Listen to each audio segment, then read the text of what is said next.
जय हिंद दोस्तों, क्या आप जानते हैं कि देश की सबसे ताकतवर कमांडो फोर्सेस की लिस्ट में कौन कौन शामिल है। कड़ी ट्रेनिंग के बाद कमांडो तैयार होते हैं जो दुश्मनों के लिए किसी डरावने सपने से कम नहीं होते हैं। तो आइए आपको ऐसे कमांडो से रूबरू करवाते हैं।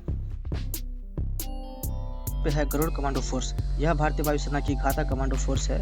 इस फोर्स को फरवरी 2004 में बनाया गया था। इसका मुख्य काम air assault, air traffic control, cruise protection, search and rescue, आतंकरोधी अभियान, एयरफील्ड की सुरक्षा आदि है।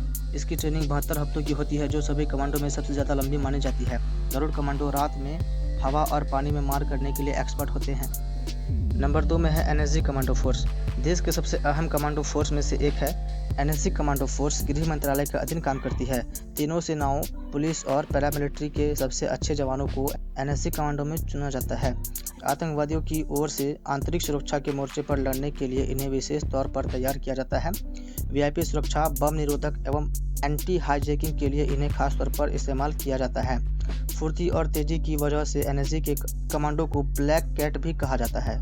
नंबर 1 पे है Marcos commando force. Indian navy के पास भी एक कमांडो फोर्स है जिन्हें मार्कोस कहा जाता है। जल, थल और हवा में लड़ने के लिए मार्कोस कमांडो को खास ट्रेनिंग दी जाती है। अन्य कमांडो फोर्सेस की तुलना में ये काफ़ी अलग होते हैं। समुद्री मिशन को अंजाम देने के लिए इनको कड़ी ट्रेनिंग दी जाती है।